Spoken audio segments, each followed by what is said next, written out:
recommend that you are using. So that's all nice and straightforward. A touch of realism here with the press department of the RSPCA as well. That's a nice little touch. Okay, shows that they were paying attention and looking for realism in this particular case.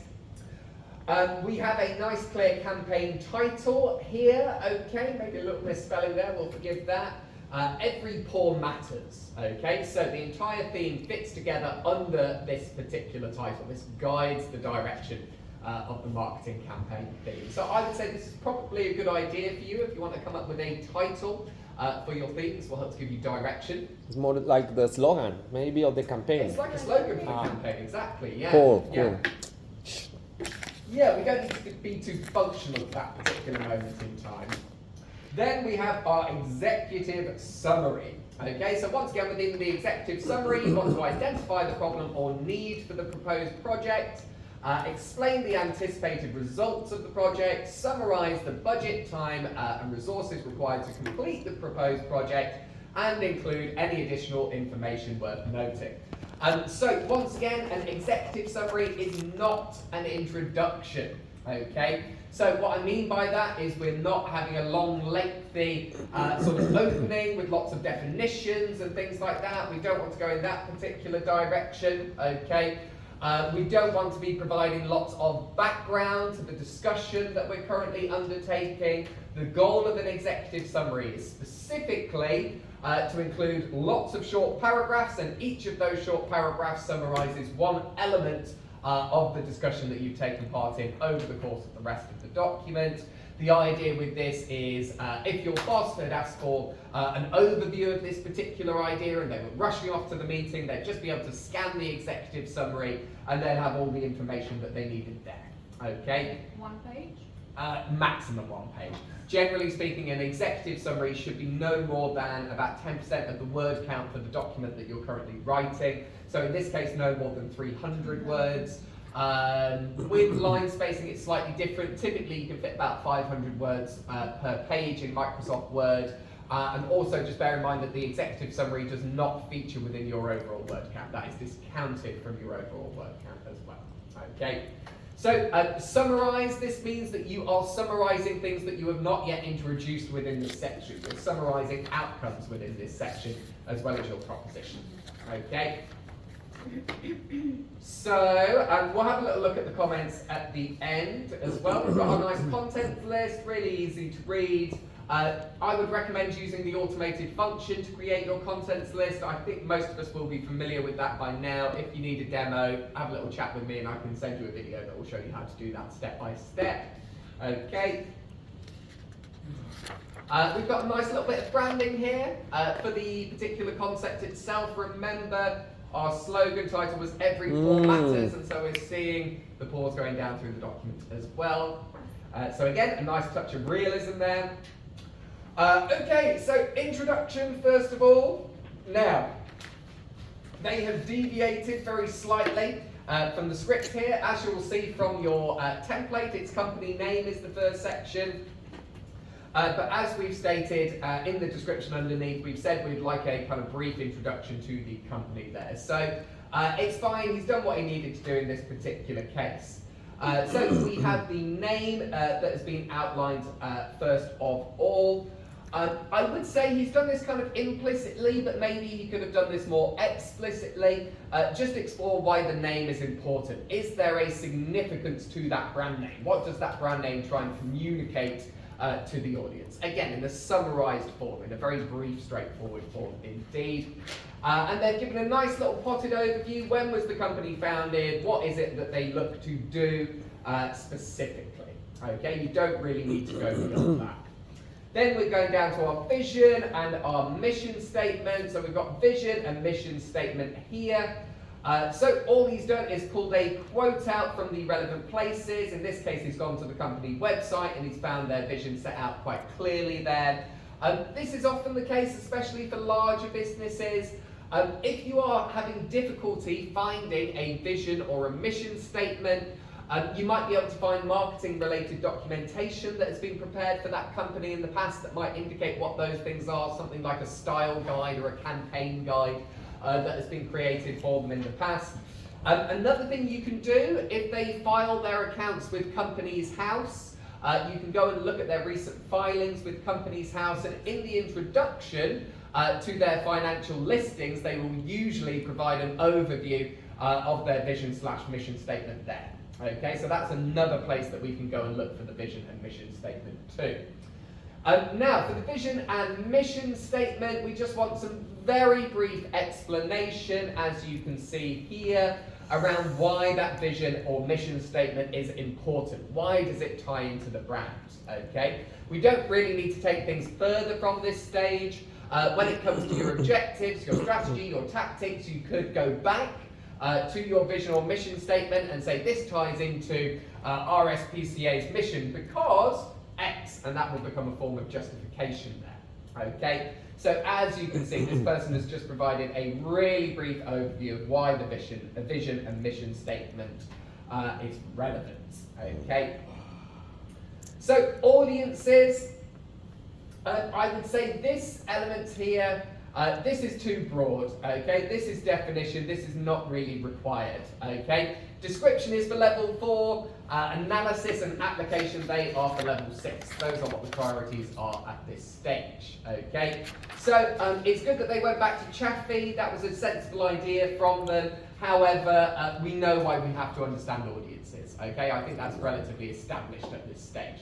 So rather than saying that, we can jump straight into it and we can start to talk about who their audiences are, what the significance of those audience factors might be. So the RSPCA's primary audience includes individual animal lovers, pet owners, and general supporters of animal welfare. Now this is all a bit broad for me so far, so let's see where they go with this. This group is engaged through various channels, including social media, email newsletters, and direct mail campaigns, which are aimed at raising awareness, soliciting donations, encouraging adoptions, and recruiting volunteers. So they've been reasonably specific here. They haven't just said they're interested in every form of digital marketing technique. They have been somewhat selective about that. But the fact that they've set such a kind of broad agenda for their target audience has been disadvantageous in this particular case. The organisation's successful engagement with this audience is evidenced by its substantial social media following and the active participation of volunteers in its rescue and rehabilitation efforts. I would say more so on the latter point here, the former point about engagement online, that could go into potentially needs and problems analysis, something like this, okay, instead. It doesn't necessarily have to be here. So then this comes from SimilarWeb. These are your gender demographics here, these are your age demographics. This is really useful. It tells me that you are using tools that we want you to use as well. However, as we have said a couple of times now, just remember the people who are visiting your website are not necessarily your target audience. They should be, okay, for the most part, but there might be a chance that you've done something that means a different audience is visiting your website, or maybe you are doing a market expansion activity of some description, and so you're trying to appeal to a new market segment, and therefore your old market segment doesn't necessarily line up exactly. Okay, so we've got some specificity here. This is what we were hoping that we would move towards, okay? So, relatively good detail. I would say we would like these things to come together into a defined customer profile. You can set up your customer profile using Extensio. That would be the recommended system for that, okay? I use it. Canva you can use as well. Yeah, absolutely. No, I like more Canva. Extensio. Okay, okay. I've always led towards Extensio, but yeah, different preferences for different people. So we have gender composition. This is broken down 60% female, 40% male in this case. We have a core age range, and they've been quite specific about this. It's within a 9-year age range from 25 to 34 in this particular case, and they've provided some justification as to why this group is suitable. And then based on these observations here, mainly around age, they've given an idea of what devices these people are typically using. I would argue maybe 25 to 34-year-olds, they're going to have a mobile preference for the most part, but it could be about the process that they're going through in this particular instance, and at least they've provided some justification in this particular case. So then we have previous digital campaigns. As you can see, some further analysis from SimilarWeb here. This is about visitors to the website overall. As you can see, there is one glaring element here that you could use to guide the rest of your sort of campaign efforts from this point on. A huge drop in traffic there. Also, a very negative bounce rate. That could form the basis for you to make an argument later on for, say, a web redevelopment project, something of that nature. Okay, hiya. So then we've got a little a little bit of analysis in and around the channel that they've provided, the graphical analysis of there, so a bit of a discussion around the website in particular. We're repeating the theme here with social media, so we've provided an overview of what social media is driving traffic towards the website. And we've provided a little bit of discussion around that particular idea as well, saying what is kind of positive and negative about that. Are they using the right channels? Are they using the channels to their logical extent, let's say? They've got some information on email newsletters. Of course, if you want this information, just go and sign up for the company's newsletter if you want. Go and sign up for an account with them potentially, and this will start to give you access to this side of things. Again, some description of what they are doing with this channel, what kind of content is published via this channel, what aims this channel has, things of this nature. Then we move down, we've got SEO and paid search, so we can see a nice graphical overview of the keywords that are driving traffic towards the website. This could provide you with some insights. For example, Adopt a Cat is a very popular option here. That could be used as the basis for something within your content marketing campaign. Maybe that could be used for a landing page, something like that potentially. So they've grouped together in this case keywords and paid ads. Maybe not ideal because of course keywords do exist within the organic space as well as the paid space. But at the very least they have done some analysis there. They've identified what's positive within the mix here and started to suggest how these things might be used to a certain extent. Okay. Then we get down to the needs and problems analysis. Oh, just before we move on to this, one thing this person could have gone further with could have been some manual analysis. Okay, so for instance, they could have gone to a few of the social media channels, taken a few screenshots of some posts, maybe different types of posts, looked at the engagement between those posts and started to derive meaning from what type of posts are most popular on their platform, what is the ideal publishing schedule for posts on their platform. Are posts that are published on Friday afternoon more popular than posts that are published on Saturday morning, for example? Something like that, okay? And what can we derive from that for our own campaign efforts? Then we're going to move down to our needs and problems analysis, which you can find here.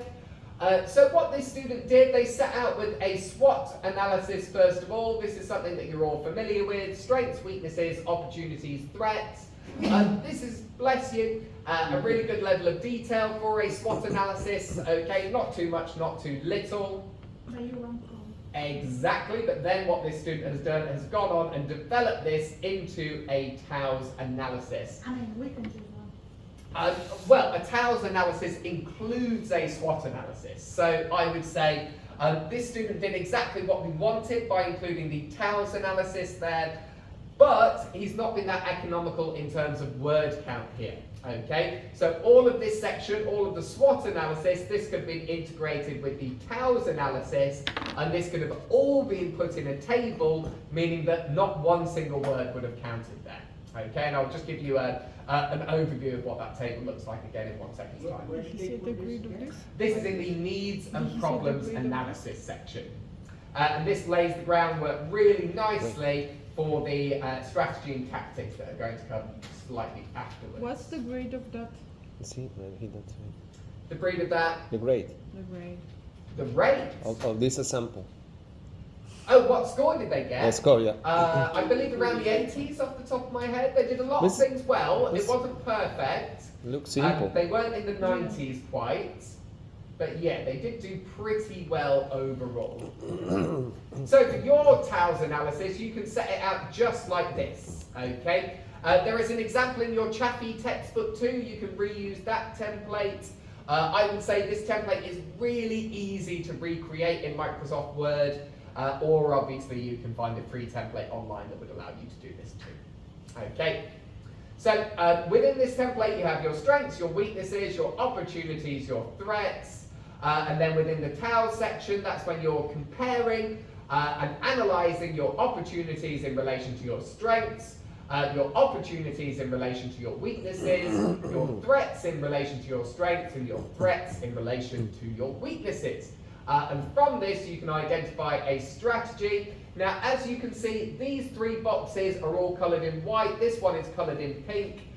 This is because these three are all to some extent an offensive and attacking marketing strategy. Okay, these are things that you can do to go and capture more of your market.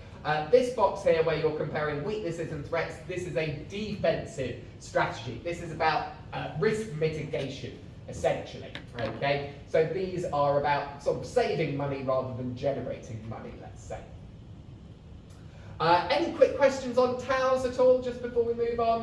No. Once again, tables are your friend within this assessment, as are screenshots. None of these things count towards your word count overall. Okay, so do look to use these readily. Okay, so then we moved on to campaign goals and objectives. Now, what I really liked about this is that the student has been very detailed in terms of their approach. Though what I would say is, as we talked about in an earlier session, breaking each of your objectives down to say this is what's specific about it, this is what's measurable about it, this is what's attainable about it, this is what's realistic about it, you can be more efficient with your word count there. Okay, you can be more straightforward. You can combine all of this together into one, maybe two sentences, and that will become a much clearer, much more real life objective. Okay, this is a bit too fragmented, I would say.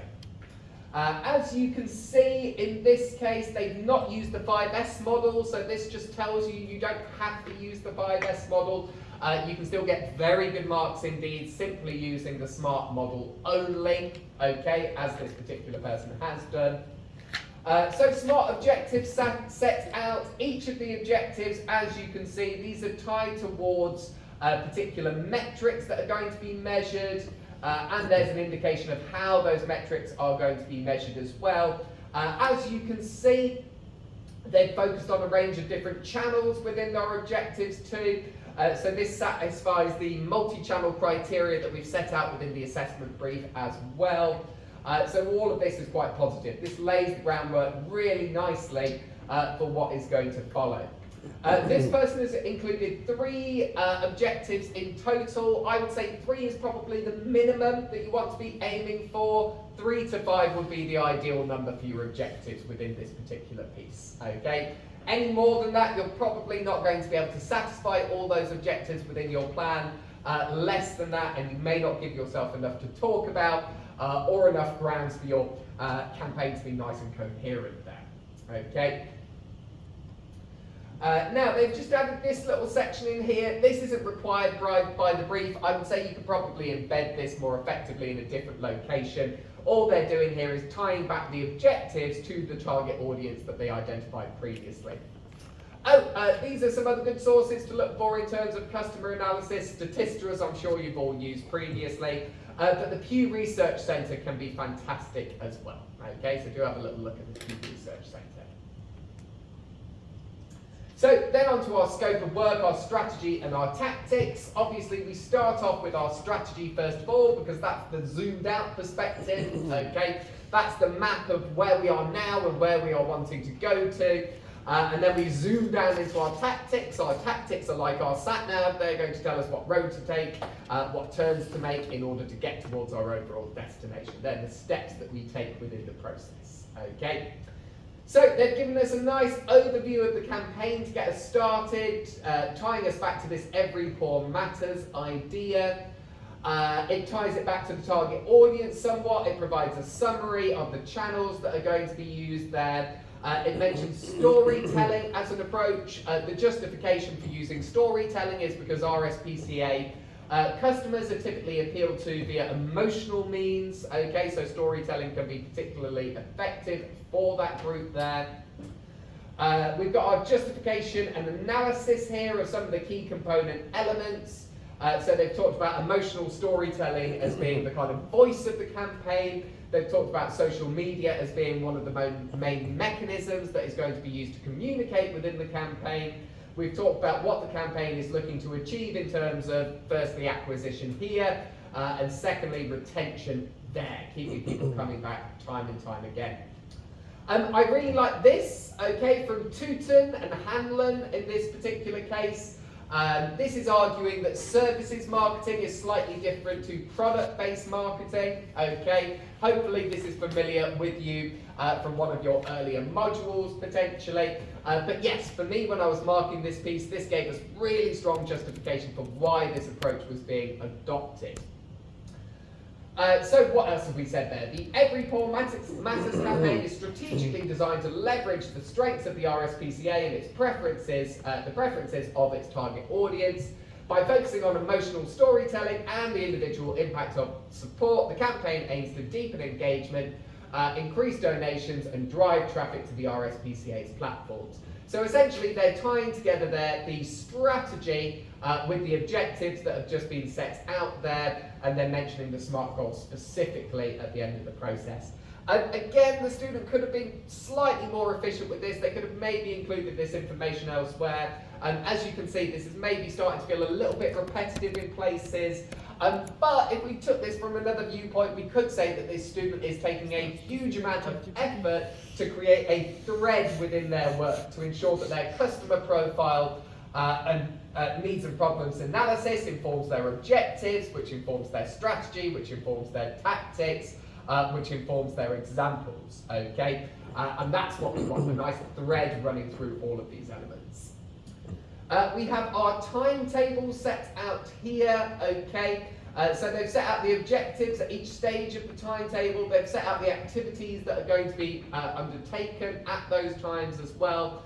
And they've set out their budget allocation in this case. They've done it on a month-by-month basis in this particular case.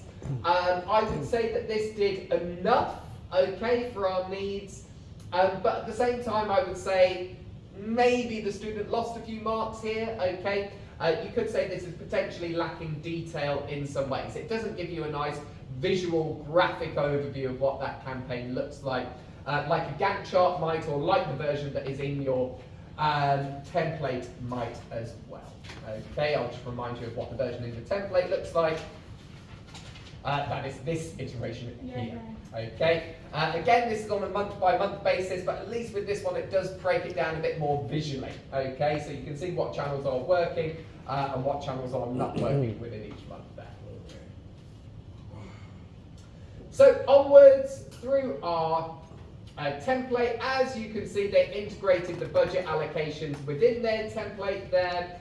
So in this case, they wouldn't really need to include a further budget, as that seems to be realistic. It might have been beneficial to have seen more about why they've costed things out in this way, though it does look largely realistic and aligned there, but maybe lacking in detail slightly. So again, they could have integrated bits together a little bit more here. They've gone through and they've outlined each stage of the campaign. This could have been embedded within this table above, but the information is really useful and really good there, and so that was certainly a positive. Again, this just underlines the fact that there are lots of different routes towards the same endpoint. It's the end result that we really care about here. Okay. We have a budget summary. So they have broken down in a bit more detail. Here we go, this is perfect. So they've recovered a little bit here. They've provided really clear amounts for each of the things that they're going to look to do. They've grouped together these things by theme. So for example, content creation, social media advertising, PPC campaigns, and then they've provided justification for why this is being applied. Now, again, I would argue that this justification has already been applied to some extent. This was in the strategy and the tactics earlier on. So maybe if this person was justifying more, why is it going to cost this much, that might have been a slightly more relevant thing for them to have done here. Okay. So onwards and downwards, yeah, we've just continued with our budget outline and justification there. As we can see, a little bit repetitive here again. Really good use of evidence throughout this section. These are all sources you should be thinking about. Content Marketing Institute, Smart Insights, HubSpot, Influencer Marketing Hub. I believe all of these, apart from maybe Influencer Marketing Hub, these are all listed within your assessment brief, okay? Once again, you have to include at least 6 pieces of evidence from the assessment brief, and we would like at least 3 of those to be textual sources as well. Okay, so like your Chaffee, for example. Moz, another great source. I believe that's listed in the brief as well for you. Okay, well Moz would be a really great source for you to look at too. Me, Uh, we have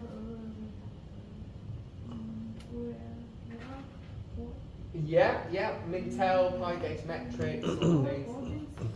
Yeah. Moz might be listed under tools potentially. Do we have a question at the back? No, like earlier, Yeah. you were showing from the beginning. So it's okay when you cannot find the day, you can just put ND. It's okay for. Right at the beginning, Yeah. when you're referencing something, where they only put in ND, means no Oh, yeah, date. so No yeah. dates, yes. So that's indeed. okay. That is okay, though I would say sometimes some students overlook dating options, okay? So for example, I don't know if this will be the case, I'm just picking this as a random example. Never use the source that has No. So often, you may, if you're lucky, get a date nicely outlined here, for example. But often what companies do is down in the footer, they will have copyright 2023, and often they have a catch-all copyright, so they'll just have a copyright that is automatically updated each year. Not the case in this instance, but for a lot of commerce websites in particular, that is the case. I wouldn't expect to see no date all the way through your work, okay? I would say it's likely to be a significant minority of the online sources that you're going to that you would need to no date. But yes, absolutely, no date is a viable way of citing the work But that you are when citing. we are citing the tools, for example, Yeah. SEMrush, do Website. we, yeah, obviously you don't have a date, but I was thinking just to use the year I was looking. Yeah, use the year that you're looking for, because Mm. obviously then if that person went, if you gave that document to someone and they went back and looked at that same source, that source would no longer be the same as it is today. It would have changed, it would have been updated. No, I mean for the tools, like when you're looking for, I don't know, Yeah. data or something. So for example, Obviously for you your... cannot access it because it's different. But you can Yeah. do like Depends on the time you're searching, the data will be a little bit. Exactly. So for your similar web analysis, Yes. you would want to list your citation as similar web 2024 for the source. That's You it. have to include the data. Yeah, you can mention available online and like BBC, like yeah. Yes, but do just follow the Harvard-Anglia referencing convention for this. And within that referencing convention, when you select a website, it does say available at colon, and then you include the URL after that. I would recommend using an automatic approach towards referencing for this. You are going to have a lot of references to manage. I don't know if you've used the managing sources in Word function at all. I use this for all of my academic work. I find it really straightforward. It's a bit old school, it's a bit clunky, you don't get everything fully automated for you, but it works really, really well, and obviously it's well integrated into Word, okay? I use my beep if you want. My beep. Oh yeah, MyBib's a good option, absolutely, yeah.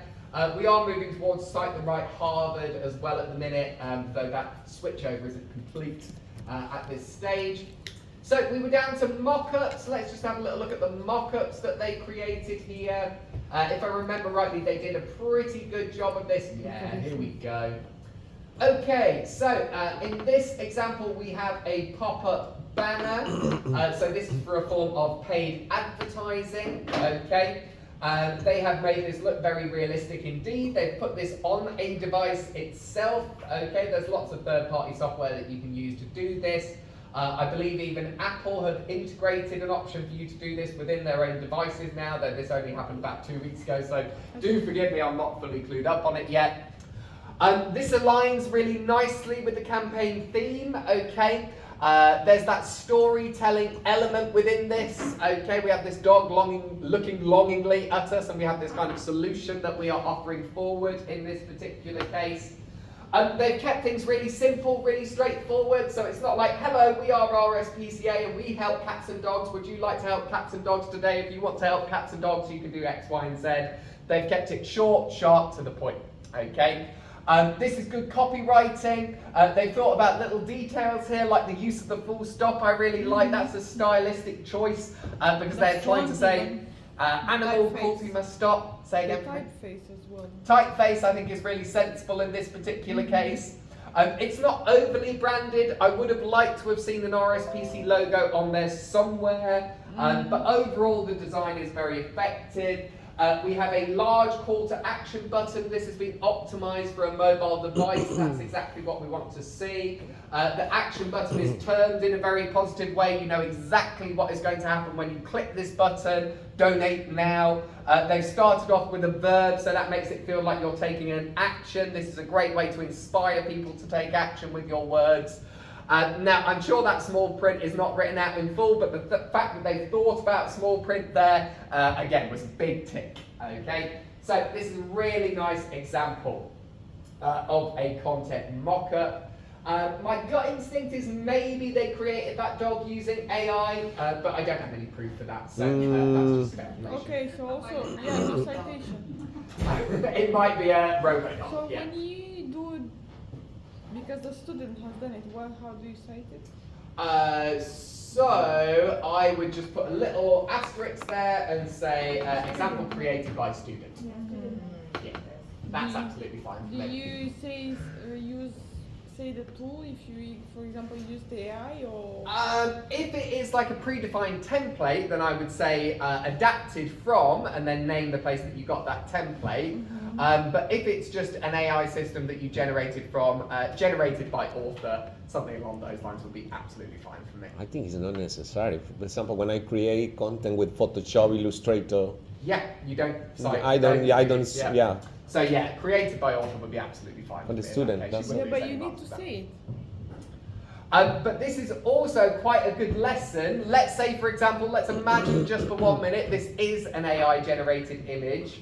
This student has not done the wrong thing and just put an AI image on there and said, here's my work, okay? What they've done is they have formatted this, they've thought carefully about it, they've applied their own logic to this, they've rearranged this, they've put it within a template. At that stage, that becomes the student's own work. Okay, so please don't pass off AI resources as your own resources. This would be a good example of how far you need to go to develop an AI resource into something that is identifiably your own. Here's a social media example from the same campaign. Maybe not quite so strong in the wording there, though there are things that I like about it still. It's very inclusive, okay, join us. In saving lives, we're starting off with a verb once again. We have this image displayed on a mobile device, so they're clearly thinking about mobile optimization. It aligns with the channels that they selected earlier on, so we can see this thing kind of in situ. They've thought about the engagement patterns and how to indicate the desire to drive engagement there. They've thought about their action buttons once again, making them nice and big, nice and accessible. They say exactly what is going to happen when they are likely to be clicked. We have a suitable choice of imagery here. We have a subtle encouragement for people to go and share these resources too. Lots of nice things happening within these examples. As you can see, we've moved on from channels, so we've moved on from probably a search-based channel, paid advertising, in relation to search or banner advertising, to social media now, so content type number 2. And then we have a really nice email marketing example. I would imagine this was probably created with maybe MailChimp or another system that allows free templates to be used. It could be more visually interesting potentially, but it does a job. I wouldn't make it much, or I wouldn't add too much in terms of imagery and graphics here because it's about the message in this particular case. So they thought carefully about where this sits within the customer journey. Okay, this email is performing a very specific role indeed. What role is this email performing? Yes, how do we know that it's performing that role? Action button. Well, yes, indeed, action button, absolutely. And also the heading. And it's right there in the title. Okay, so there is no denying what this email is about. Again, it's not simply, hello, we are the RSPCA, would you like to donate to the RSPCA today? This is what the RSPCA does. It's not a very general email. This email is all about referring a friend. So in terms of the customer cycle or customer journey in this place, I would venture that this person has probably recently signed up to provide donations for the RSPCA, and this is probably one of the first communications that is then subsequently sent out in order to encourage them to open up their own network and to try and bring more people into the mix there as far as possible. So purpose is really important here. They've thought about the templated elements, so they've included a gap for the recipient name here, so we know that this can be kind of scaled up, this can be used on a campaign basis, this hasn't been written individually. It would be nice if the person clarified whether they're using first name, surname, or first name and surname potentially, okay? That would tell us how much they understood about personalization, for example. Maybe slight overuse of ellipsis, but that's just my copywriter brain kicking into gear. Some things that I like, they've done this in a very conversational way. It feels like you're being spoken to with this. It's suitable for the target audience.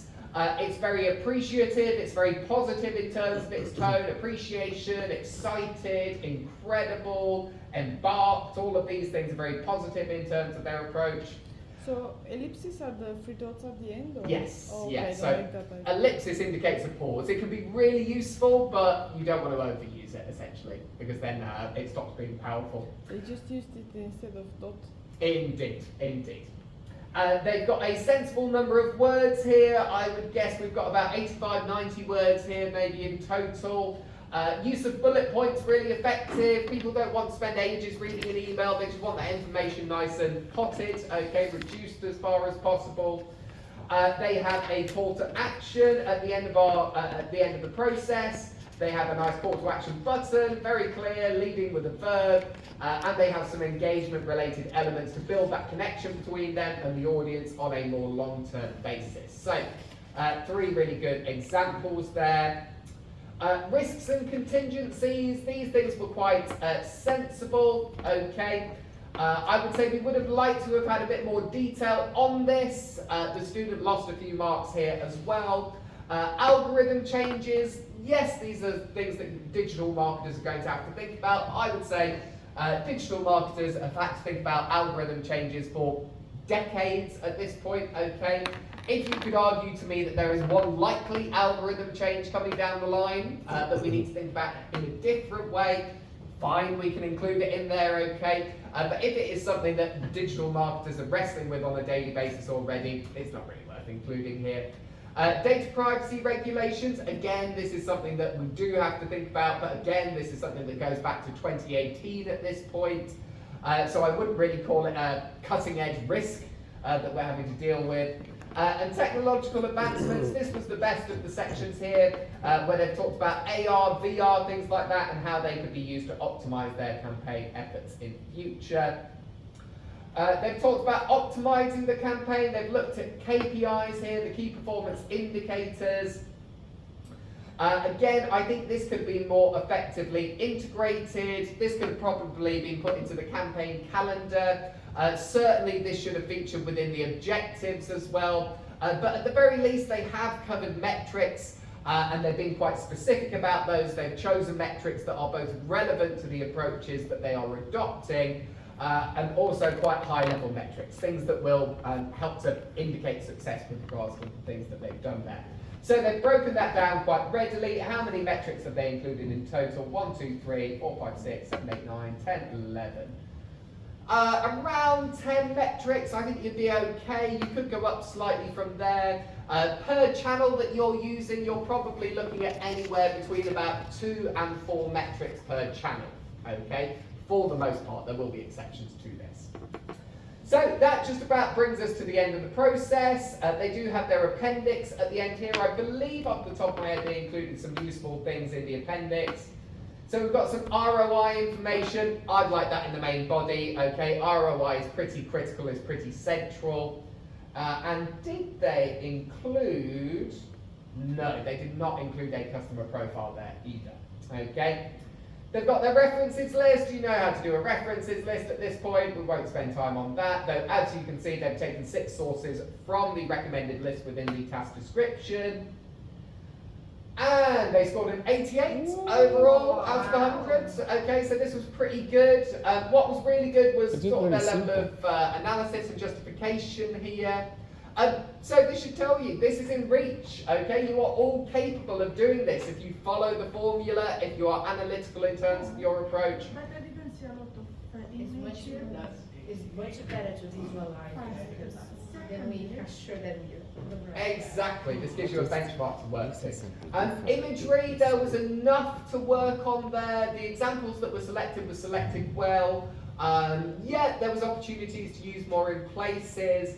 If I remember rightly, I think this student was maybe on course for getting into the 90s. But yeah, as we've explored, as we've gone through, there were a few things that has prevented them. Let's just have a quick look at comments, see if there's anything that we missed. So yeah, executive summary was good. Some very minor issues with their citation formatting.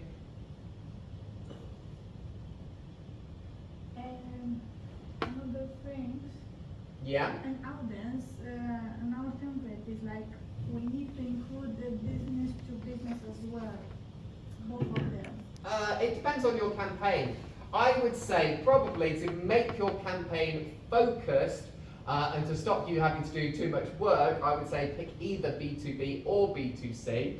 That's not a hard and fast rule, you can use both, but if you were using both, then yes, we would want to see a customer profile for B2B and for B2C, because they're going to be so different in terms of their requirements.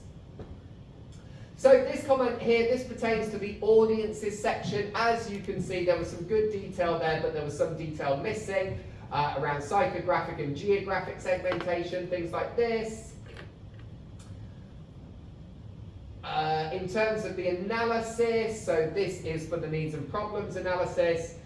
Good use of third-party tools, but could have gone a little bit further there. You want to Comprehensive analysis of previous campaigns. And they've looked at a range of tactics there, which was very suitable indeed. So I think where they really drummed up the marks here was on their strategy and tactics. As you can see, when we spoke as we went through, he could have used tables more effectively to make his word count go a bit further. We've got our SWOT and our TOWS analysis. As you can see, that was very beneficial in terms of marks for the student. As you can see, the objectives could have been combined into single sentences, as we talked about earlier on. Evidence was a really beneficial element for this particular student, used it very well and very extensively.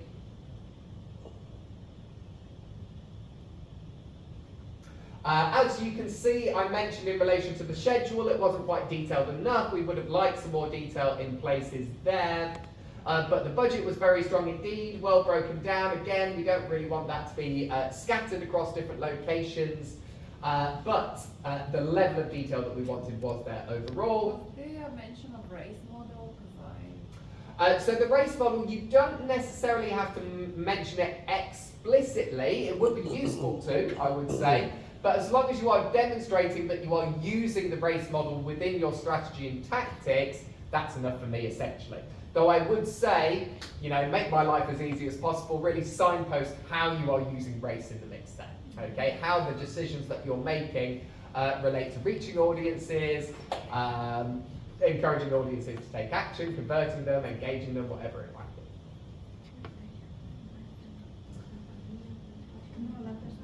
So as you can see, these things appear to be mapped to the race framework, although it hasn't been mentioned. So we did pick up on it that it was used, but it might have been better if they mentioned it specifically.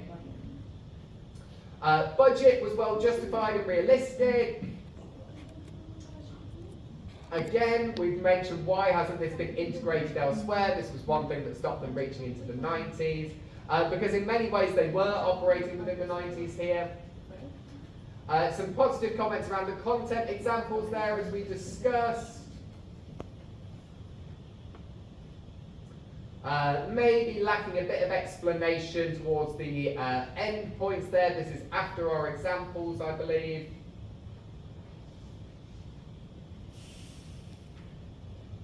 Yet again, we've gone through the metrics in a lot of detail. That was a positive point there. And reference list was one real benefit for this particular student. So let's just have a little look at the overall comments there. So exceptional information base, exploring and analysing the discipline, its theory and ethical issues with extraordinary originality and autonomy. Work may be considered for publication within ARU. So they did exceptionally well in that case. If you see exceptional, that means you're in the 90s. Okay? If you see outstanding, that means you're in the 80s. So exceptional evidence of the development of digital activities applicable to the support and enhancement of multi-channel marketing. So they used various different channels there and wove them together very effectively. Detailed and effective customer profiling utilising suitable third-party tools.